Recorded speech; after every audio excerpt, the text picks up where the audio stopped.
আসসালামু আলাইকুম দাদু। ওয়ালাইকুম আসসালাম ওয়া রাহমাতুল্লাহি ওয়া বারাকাতুহু। এখানে বসে তুমি কি করছো দাদু? এই তো দাদু পেপার পড়তেছি। আচ্ছা দাদু, ওই যে তুমি পেপারে যে পিছে দেখা যাচ্ছে একটা ঘরের মতো, ওটা কিসের ঘর? ও দাদু, তুমি এখনো জানো না এটা কিসের ঘর? এটা হচ্ছে আল্লাহর ঘর। ও দাদু একটু দাঁড়াও, আমিও একটু শুনবো আল্লাহর ঘর সম্পর্কে।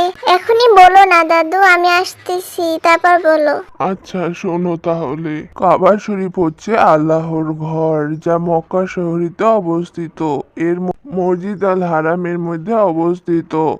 এটি ইসলামের ধর্মের সবচেয়ে পবিত্র স্থান। কাবাকে মুসলিমরা আল্লাহর প্রতিনিধি হিসেবে সম্মান করে এবং প্রতিনিধি দিন 5 বার নামাজে কাবার দিক মুখ করে প্রার্থনা করে। কাবার গঠন এবং ইসলামের ইতিহাসে অত্যন্ত গুরুত্বপূর্ণ। ইসলামের মতে এটি প্রথমে আদি মানব আদম আলাহিসাল্লাম এর সময় নির্মিত হয়েছিল এবং পরবর্তীতে নবী ইব্রাহিম আলাহিসাল্লামের তার পুত্র ইসমাইল আলাহিসাল্লামের দ্বারা পুনর্নির্মাণ করা হয়।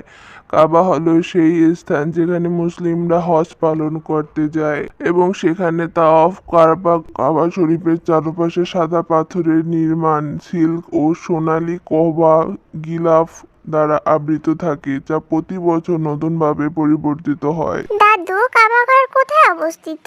কাবা শরীফ ইসলাম ধর্মের সবচেয়ে পবিত্র স্থান, যা মক্কা শহরে অবস্থিত।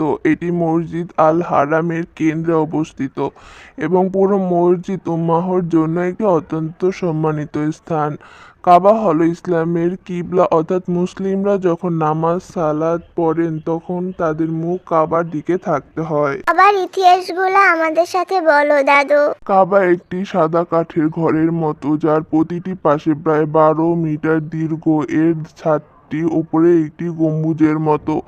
কাবা শরীফের পূর্ব কোণে একটি কালো পাথর হাজরের আসওয়াদ স্থাপন করা হয়েছে, যা ইসলামের ধর্মীয় ঐতিহ্যে গুরুত্বপূর্ণ স্থান অধিকার করে। মুসলিম হজ এবং উমরা পালনের সময় কাবার চারপাশে 7 বার চক্কর তাওয়াফ দেন। দাদু, কাবা শরীফের বৈশিষ্ট্যগুলো একটু বলো না। কাবার প্রথম নির্মাণের কথা ইসলামের ইতিহাসে উল্লেখ আছে যে এটি প্রথমে নবী আদম আলাহিসাল্লামের সময় নির্মিত হয়েছিল। পরবর্তীতে নবী ইব্রাহিম আলাহিসাল্লাম এবং তার পুত্র ইসমাইল আলাহিসাল্লামের মধ্যে সময়ে এটি পুনর্নির্মাণ করা হয়। কাবার গঠন ও আবাসিক অবস্থান বিভিন্ন সময়ে পরিবর্তিত হয়েছে, তবে এর ধর্মীয় গুরুত্ব অটুট রয়েছে। কাবা প্রথমে কাঠ এবং পাথরের নির্মাণ ছিল, পরে এটি সোনালী এবং মূল্যবান পদার্থ দ্বারা সাজানো হয়েছে। ইসলামের শিক্ষা অনুযায়ী কাবা শরীফ একটি বিশেষ সম্মানিত স্থান, যেখানে মুসলিমরা আল্লাহর কাছে প্রার্থনা করেন এবং নিজের ভুল ও অপরাধের জন্য ক্ষমা প্রার্থনা করেন